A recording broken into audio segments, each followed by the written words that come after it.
Bismillahirrahmanirrahim. Kemudian juga di antara mukjizat Nabi Allah Sulaiman adalah fahmu lughatil hayawan.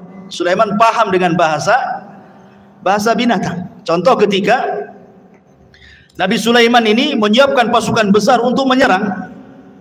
Kemudian lewat ke sebuah lembah. Di lembah itu ada pasukan semut. Tiba-tiba kemudian salah satu semut atau pimpinan semut mengatakan, "Ya ayyatuhan namlu dukhulu masakinakum la yakhtimannakum Sulaiman wa junuduhu wa hum la yash'urun."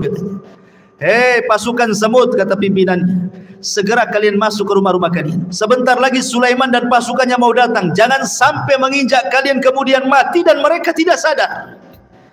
Lihat husnudzonnya semut kepada Sulaiman dengan kalimat tidak sadar, artinya kalau kalian terinjak itu bukan karena kesalahan mereka, karena mereka tidak sadar menginjak kalian, gitu maksudnya. Itulah husnudzonnya binatang. Binatang aja bisa husnudzon sama orang. Kita ini suudon saja sama orang gitu.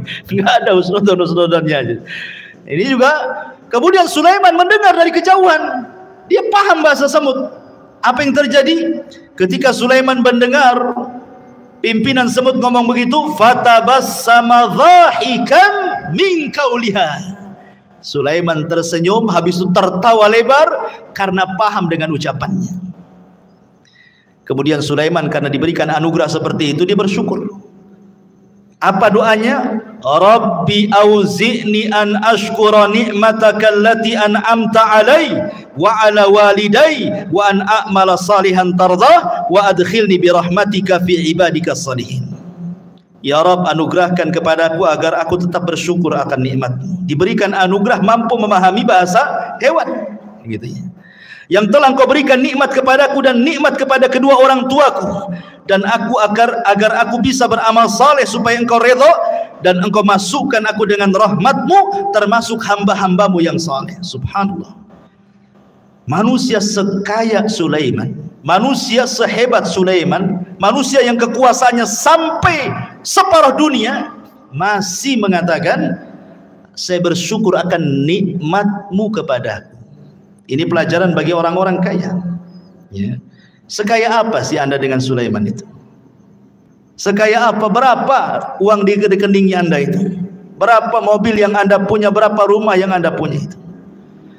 Tapi kenapa kemudian proses seperti yang difirmankan Allah, kalla innal insana la yatgha an ra'ahus taghna.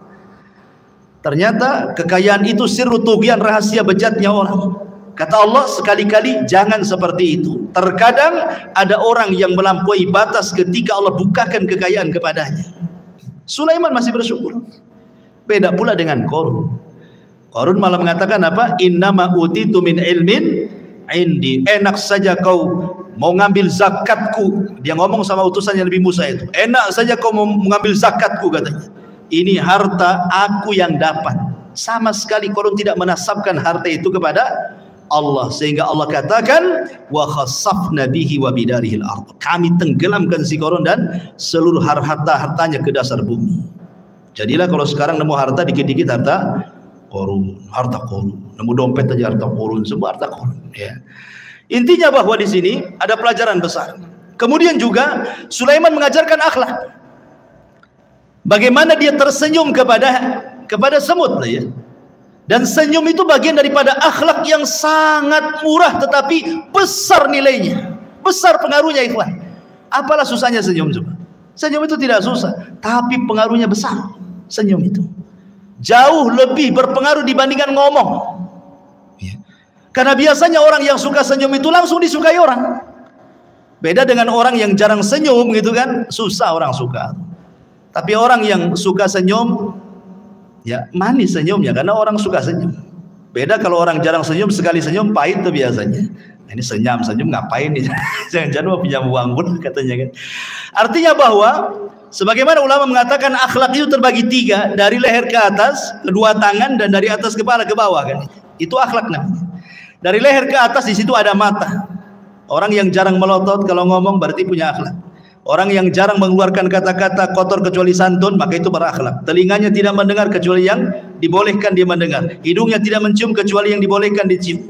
senyumnya selalu tersebar. Itu akhlak namanya. Ya. Kemudian kedua tangan mudah membantu orang. Kemudian dari badan ke atas, ketika kita bicara dengan orang, kita berhadap-hadapan. Jangan badan kita ngadap kemana, orang pula ngadap ke kita. Mentang-mentang dia kaya, pejabat, kemudian nggak direken ngomong apa sebelah itu. Dia ngadap sana, orang ngadap sini kan itu. Nggak berakhlak badannya. Ya. Jadi itu akhlak namanya. Sulaiman mengajarkan akhlak, fatabassam, dia pun senyum. Dan Rasul mengatakan, tabassumuka li akhika sadaqah. Senyum kamu kepada saudaramu itu sedekah. Bahwa Nabi Allah Sulaiman alaihi salatu wassalam mampu paham dengan bahasa binatang. Sekarang bagaimana dengan Nabi sallallahu alaihi wasallam? Al-Imam Ibnu Katsir mengatakan beberapa kisah. Pertama, kisah Abi Sa'id Al-Khudri radhiyallahu anhu. Jadi ceritanya Abu Sa'id Al-Khudri ini menceritakan, jadi ada seorang penggembala, tiba-tiba datang serigala. Penggembala datang serigala, diambillah satu kambing itu, dibawa kabur ke hutan, dikejar sama yang punya kambing. Akhirnya direbut lagi dari serigala itu. Tiba-tiba serigalanya bisa bicara. Tidakkah kau bertakwa kepada Allah, wahai penggembala? Kau sudah merebut rizki yang Allah anugerahkan kepada kau, kau ambil lagi katanya.